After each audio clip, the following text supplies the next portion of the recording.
Ideal Protein is a doctor-designed, coach-led ketogenic weight loss protocol that uses food as medicine to empower you to lose weight and live your healthiest life. And welcome back to the Livingston Parish Weekly Show, a podcast brought to you by the Livingston Parish News. My name is McHugh David, publisher and editor of the news, and this is Group Therapy. It's a time when I get to sit down with my fellow editors who are going to introduce themselves here in just a second, and we talk about what's going on here in Livingston Parish. So we're going to start on the viewer's right. Hey, this is David Gray, lifestyle editor with the Livingston Parish News. Hey, this is Rob DeArmond, sports editor with the Livingston Parish News. Thank you, gentlemen. And today, unfortunately, we talked about this before the show started, just when you kind of thought things were going to slide right into some trials, threw us for a loop. And Mr. Gray, you were there. So first and foremost, we're going to talk about Cynthia Perkins. Pled guilty as it is a plea deal. So we're going to let you walk us through that one. And then on top of that, there's going to be a sentencing coming up, I believe you said Friday. Yes. And also, Miss Melanie Curtin, her attorneys are going to be looking for some sort of retrial. We don't know whether or not that's going to happen, but we do know they're seeking it. So let's start with Cynthia Perkins first. Yeah, so Monday was supposed to be the start of jury selection for Cynthia Perkins' trial. They had about 500 jurors who were called in to, I believe, and so that was the point of Monday. Now, there was also a couple of hearings, or one hearing for a couple of motions that was set because Miss Perkins' attorney was trying to get the trial moved out of Livingston Parish and asking for a continuance because they had some new evidence that they said helped their case that came to light last week. So he was just, doing everything he could to, prolong what they felt ended up being the inevitable with Miss Perkins if she had gone to trial. So that was a point of the hearing on Monday, and so we were just all sitting in there kind of waiting for stuff to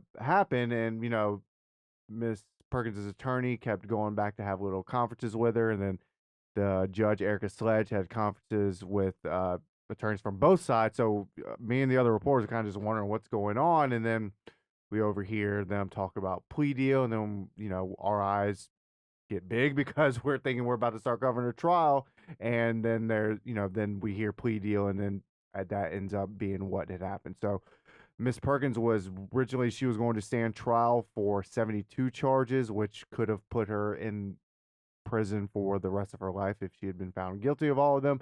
She instead pled guilty to 3 charges, which will probably get her in there for 41 years, her attorney said. 40 years at first, and then that last year she could be paroled for that last year. So she would have a chance to get out in the 41st year, but I mean, essentially 41 years. She's 36 years old, so that, she'd be getting close to 80 by the time she would get out. So, like I said, she pled guilty to second-degree rape, producing child pornography, and conspiracy to mingling harmful substances. And so those are the 3 charges. She will be sentenced, like you said, this Friday. And she also, as part of the plea deal, agreed to testify against Dennis Perkins, her ex-husband, former sheriff's lieutenant, who is, now all eyes are turned toward that trial, which is supposed to be in May. So we'll be on the lookout for that, and of course we'll be on the lookout for her sentencing that's coming up, as you said, Friday. Now, you saying all eyes are turning towards Dennis. Well, yeah, but there is an interim deal here, and that is for those of you who might remember several weeks ago, Miss Melanie Curtin went through her trial. Mm-hmm. That was a tough one. And as a sidebar, well, you go. And then No, go ahead. Well, no, I was going to say Melanie Curtin will start, all trials are different. That's what prosecutors from the Attorney General's office said. All cases are different, so you can't really compare them, but it is worth noting that Miss Cynthia Perkins, who was, charged with had 72 charges against her, had she stood trial and accepted this plea deal, she will serve, her sentence will be less than Melanie Curtin's for 2 charges. I mean, like I said, you can't really compare them necessarily, but it's just worth noting since these cases are so connected. Right, and that information is very public, and if you look on social media, there are a lot of people who have, I guess you can say, expressed concern about that. Again, and that was a question that us reporters, when we were talking with the attorneys after the hearing yesterday, Monday, excuse me, that's one of the things we brought up. But they, the prosecutors did say, that's a different case, so you can't really compare them. And they've even said that though that Miss Curtin's situation, they claim is less connected to Dennis Perkins than the Dennis Perkins saga, if you will, than people would like to make it out to be. So, it just. But like I said, it's just something that was worth noting. Sure. And so, and it's good to note that you have asked those questions.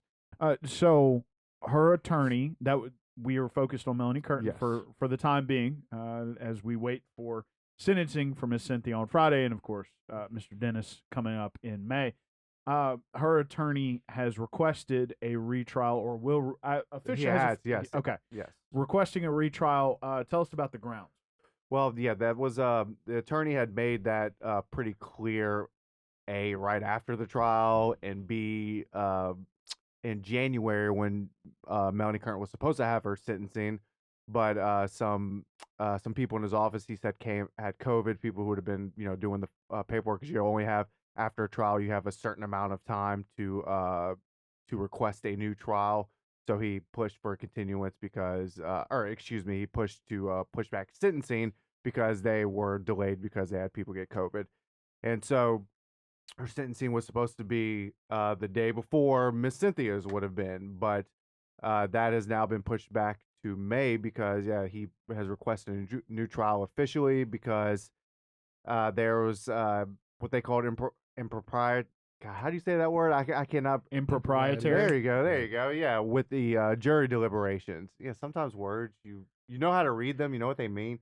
Just can't say them. It's a tongue twister. Gotcha. And there's a lot in that. Yes, I mean, especially when it comes to legal jargon and all that stuff. But Mr. John McClendon, he filed that this week in court, and basically he's saying that there was it all stems or all focuses on there was one juror that apparently did not want to vote guilty, that wanted to vote not guilty for first-degree rape, aggravated rape, which is the charge that would keep Miss Melanie in prison for the rest of her life. That's the most serious one. Because if people remember, I mean, the jury deliberated for about 8 hours that day. They came back before the judge several times, or I'll say multiple times. I can't remember exactly. I think it was at least 3 times. Came back before the judge to ask questions, and at one point, one of the questions was 11-1. We cannot come to an agreement on the charge. They had the word "not" underlined several times, Mr. McClendon points out. So at that point, Mr. McClendon is claiming that there should have been a mistrial because it has to be unanimous to convict someone of aggravated rape. And so his claim is that it was not unanimous, that showed it, and that this juror was coerced, and that was a word that he used, not me, into voting guilty when this juror did not want to vote guilty. So that's really what it all boils down to in this case. Which is why Mr. McClendon, filed for a new trial. So that's the latest on that, and that hearing will be March 10th, I believe. So March 10th we'll know whether or not that's going to go, whether or not that request is going to be granted. And it might not even be granted that day because one of his requests is that the juror be allowed to testify before the judge on what, I guess, on his or her feelings regarding the guilty verdict that this juror didn't want to render. So, that's kind of going to be a lot of going around in circles, it seems, until for this particular case. Sure. So we'll be on the lookout for that. This continues. The saga continues for That's both. not even the big one. yeah. We haven't even gotten to Denny yet. Denny will be in May, and now we are expecting a sentencing for Cynthia on Friday. And she's expected to speak during that sentencing, so we hear what she has to say. But her attorneys made it very clear that she is looking forward to telling her side of the story and helping the state go after, quote unquote, the real monster. So, we shall we'll see. Yeah. So thank you, sir. We're going to come back to you for one quick thing after we get over here to Rob to talk about some sports. So There's nothing going on. Yeah, right. Not at all. juicy. Not during the good old. I'm joking, crossover. folks. I'm joking. Not during the good old crossover season. So let's just go in order of how we sort of prepared for the show first. Let's talk wrestling. Really good showing for Live Oak here at the state tournament last week. I think they finished 10th as a team. The big one was Raiden Ingram finishes as the state champion at 145 pounds. He finished the season undefeated, and he's the first Division I state champion in Live Oak wrestling history. Catches up with his brothers. His two brothers had state championships as well when Live Oak was in Division II. You also had Andrew Lusby and Lathan Hershey. Hershey was third at 106 pounds. Lusby was second at 138. So good showing for them. They just kind of kept it going. And I know for Raiden, that was one of his things to keep his matches short. He was able to do that, kind of get it done. You know, he said, I finally got mine. He's kind of, you know, he didn't want to say it, but you kind of feeling a little pressure from your brothers. And I said, where are they now? He said, they're sitting right next to me, and I'm rubbing it in right now. So he got his. Big thing for Walker is Kai Karcher comes in and he wins he takes 6 at 113 pounds, which for them, he's the first wrestler in Walker program history to place at a state meet. So they're in the second year, and they've already had a guy place at the state meet, and he's a freshman. So a lot to build on for them too. Yeah. So a good showing for both teams, and it sounds like a family affair. Yes. Those inter-family competitions in sports are always fun. They cracked me up. That was the last thing I said. So I got to ask you. You talk to your brothers? Yeah, they're sitting right here. So. All right. So before we get into the girls' basketball pairings, I do. You watched a good one last night, and I believe Mr. Gray was there taking some photos as well. Yes. Denham came out slugging against Walker. Always a good game between those two teams, and but Walker finally able to pull from that bench and pull away. It's one of those deals where you know if you've seen Denham play, they're going to slow you down, try to slow down the tempo, you know, kind of set the tone, set their own pace. That's exactly what they did. I think it was 9-1, 10-2 at one point. They come out and Walker's just having trouble shooting the ball and creating some turnovers, and Denham's just taking advantage of that. And they stretched that lead, and eventually, you know, I think at halftime it was I think Walker took a lead, 1 point lead in the second quarter. That was their first lead, and then I think Denham had a lead, and Denham was up by 2 at halftime, if I remember right. And I think I counted in the third quarter there were 2 ties and 10 lead changes in the third quarter. Just kept going back and forth. And Denham's got a chance. I think they were trying to get that last shot off in the third quarter.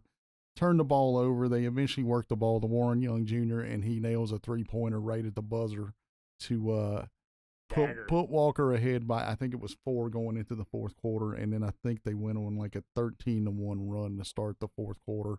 Gave them some momentum, but it's, you know, it's just one of those things where, you know, you're just looking for the deal to kind of go. But I mean, you got to hand it to Denham for coming out, working their game plan, doing what they do. You could tell they had Walker off balance. You know, it's like Coach said, for most of the time we had, Coach Cab, he said, most of the time we had it done. I can't, you know, you get it done or you don't get it done. But he said, I'm proud of the way the guys played, you know. And then, you know, Coach Skiro tipped his hat to them as well for coming in with the game plan. I said, looked like they made you uncomfortable. He said, yeah, they sure did. Took us out of what we wanted to do for sure, you know. Right, and they had to fight back into it. So it's a really good game, and I mean the playoff pairings will come out for them next week, and you know I would expect both of these teams to be in there. Yep. Fun atmosphere too.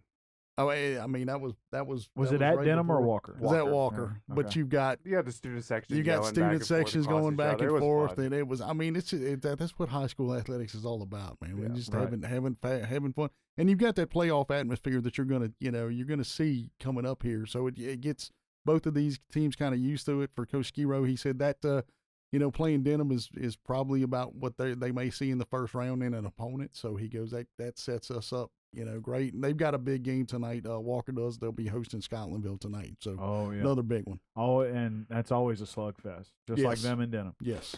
So that'll be interesting to see. And speaking of playoff pairings, we have girls playoff pairings. So run it down for us. I'm going to run down real quick. 5A, Walker got the number 1 seed. They're going to get 32 Natchitoches Central. The thing about this is Natchitoches Central comes from a district. I think all but one team in that district made it to the playoffs. So when I talked to Coach Arnold, Corey Arnold, he said they're not a typical 32 seed. This is going to be something where they're expecting them to come in, and they're expecting kind of a fight here. So with Walker's at home starting out. You got 14-19. Denham Springs at home hosting Chalmette, 14-19 game there. And also Live Oak is going to travel to number 6 East St. John. Live Oak is a number 27 seed. In 3A, Albany gets a number 3 seed. They'll host Bogalusa.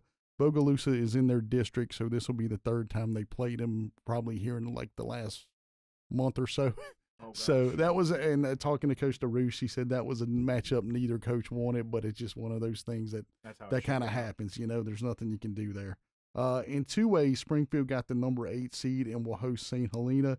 Talked to Coach Dreyer. He's not too thrilled about that. He said that's a pretty tough draw for coming right off the bat. You got another 14-19 matchup. Number 14 Doyle hosts number 19 Avoyelles. French Settlement will be at home too. They got a number 10 and will host number 23 Mangum. And in Class B, Holden is the number 6 seed and has a bye in the first round. There you go. So there's the rundown for you folks, and those games will be starting this weekend. That'll be Thursday, yep, tomorrow night. Tomorrow night. I think 6 o'clock tip off for all of them, I believe. Okay. So, and we will be running around, doing our best to cover. We're going to see what we can do. Yeah. Yeah, it's tough. I think I already told the coaches I'm going to Albany just because I have not seen Albany in a while. Just not by design. Thank you, COVID, on that for a little bit too, because you guys know I normally catch that Holden Albany matchup, and that was down for the count at that point. It's been a weird year. Yeah, it's just strange. So, but that's where I'm going to be going, and we'll have David's going to go get some pictures, and Michael at Denham Springs is going to get some pictures too. So okay. And we'll be following up with them. So please keep a lookout for that. Of course, congratulations to all those girls teams. Basketball and baseball, softball, always good showings in the playoffs. So, and we'll be looking for those boys' layouts next week. So, and I guess other than that, softball started yesterday. Here we go. So here's how it goes. It starts softball, and it's supposed to rain this afternoon and tomorrow. So, yeah, it's softball season, folks. Yep. So welcome to Louisiana. Are we playing or are we not? Yep. The outdoor sports in Louisiana, tons of fun. Except track. Track's going to go out there and run, whether it's raining or. But if it's lightning, they may not. So we'll see. All right. Last but certainly not least, we're going to jump back over to David Gray. We're talking about an interesting. Speaking of sagas, talking about an interesting saga here. The city of Denham Springs, much less criminal. Yeah, much less criminal. Just kind of a tough scenario. Yeah. The city of Denham Springs has been working on dealing with blighted property since the flood. It has been a long and arduous process. They have, I believe this is their first one, but they have condemned their first house. So, David, tell us. Oh, is this that I did not realize? I am pretty sure this is the first one. Yeah. This house is on 4-H Club Road, right near Highway 190. So, I mean, a pretty busy intersection right there. And this house has been on the list, I guess you could say, since September of 2019, I believe is what I had. So it's been going on for more than 2 years. Back then, in Mr. Rick Foster's initial report on the house, he said it should have been torn down. And that was, like I said, more than 2 years ago. So there's been a lot of back and forth with this. I mean, COVID played a role in it because the owner was not able to get stuff done, was not able to meet with certain committees and the city council like he was supposed to because they suspended meetings for a period of time at the height of COVID when it first started. But I mean, basically, this boiled down to the city council did not feel the owner was working with them in good faith. That's basically what it boiled down to. There was never a plan. One of the biggest things that the city council has requested over the last, 2 years, but especially over the last few months, is for the owner to give them a plan of action on what he, how he intended to rehabilitate this property, because I drove out there the day of the meeting, and I mean, you wouldn't think that someone was living there. I mean, it's pretty run down. There's stairs missing, part of the roof is missing, part of it's tarped. There's mold from what Mr. Rickfoss said, there's mold on the inside of the walls. It's an elevated home, and it's still got about 2 feet of water inside of it. So I mean, I guess it's like elevated 7 feet, so another 2 feet on the walls inside. So it just tells you how high the water was during the flood. But that's just one of the things that the city has been requesting and they never have received, is that, they've just been wanting some sort of plan to go with. And they even said that the man could, give it to them on loose leaf paper in his own handwriting, and it didn't have to be some formal sort of plan, just something that they could go with, so they could, so that there could be a schedule. Because they've, some of the city council members and the mayor's office, they've received calls from neighbors, because I mean, this is affecting, their lives as well. This is a safety issue, the city attorney said. So I mean, so this was something that, they kind of, stressed they didn't want to have to condemn someone's house, but at the same time, I mean, you have to make a stand at some point, because as one of the council members said, if we don't take a stand, this is the type of situation we're going to find ourselves in for all these other blighted properties. So at some point they felt that they had to put their foot down, and they felt that they had enough cause at this point to put their foot down. So yeah, I mean, the demolition process can officially begin. I haven't been out there to see if it started or not, but a lien would be put on the property. The city would pay for the demolition. A lien would be would be put on the property, and then that's how the city would be reimbursed if the owner ever elected to sell that property. So it's going to be this. I believe this is the first time, and okay, it's going to be that's a more interesting. I did not realize that was the first one. Well, I think what continued to come up, and again, folks out there, this is sort of my opinion, but it's the good faith part. I think a lot of other properties they have approached have reciprocated in good faith. Yeah. So it's going to be interesting to see that going forward, because this is the first time the process has reached this point. So and I'll say that I've never, I've worked with Mr. Gerard Landry for a few years, just being I've never seen him angry before. Like, this was the first time where I saw frustration on his face, and that kind of tells you that, especially he's dealt with all the flood stuff. Like, he's been the mayor for all the flood stuff. So you want to give him the benefit of the doubt that if he felt someone was making an effort, not that he had a say in this, but he's the mayor, so I mean, obviously he has some input. If they felt that this person was making a good faith effort, then they wouldn't have voted the way that they did. Sure. And they just really didn't feel like that was the case at this point. Sure. So, going to be interesting to see where that process goes from here. So, gentlemen, we're going to wrap it up here. We're going to start with introductions on the viewers left. Hey, this is Rob DeArmond, sports editor at the Livingston Parish News. Hey, this is David Gray, lifestyle editor with the Livingston Parish News. And my name is McHugh David, publisher and editor of the news. Appreciate you guys out there joining us today for the Livingston Parish News weekly show. This is group therapy. It's a chance where I get to sit down with these gentlemen and we talk about what's going on in Livingston Parish. Please remember to follow Rob on Twitter, as he'll be keeping you updated with these playoff scores that will be coming out starting tomorrow. And then, of course, baseball, softball, going to be first pitching, I guess you can say here.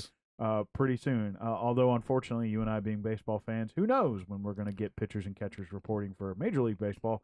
Don't talk to me about it. I'm not bitter. Yeah. Don't go there, man. Yeah, it's the first tweet that my wife and I look for right after the Super Bowl's over, because somebody invariably does it, and this year it was pitchers and catchers report blank. And that was that hit hard. So hopefully that changes here pretty soon. But anyway, we appreciate you guys out there joining us for this show. And for all other shows, please remember that the news is on Facebook, Twitter, LinkedIn, Instagram, and YouTube. We are once a week in print on Thursdays at $7 a month. Get that in your mailbox. We're also online, www.livingstonparishnews.com. Thanks one last time for joining us, and we'll see you next time.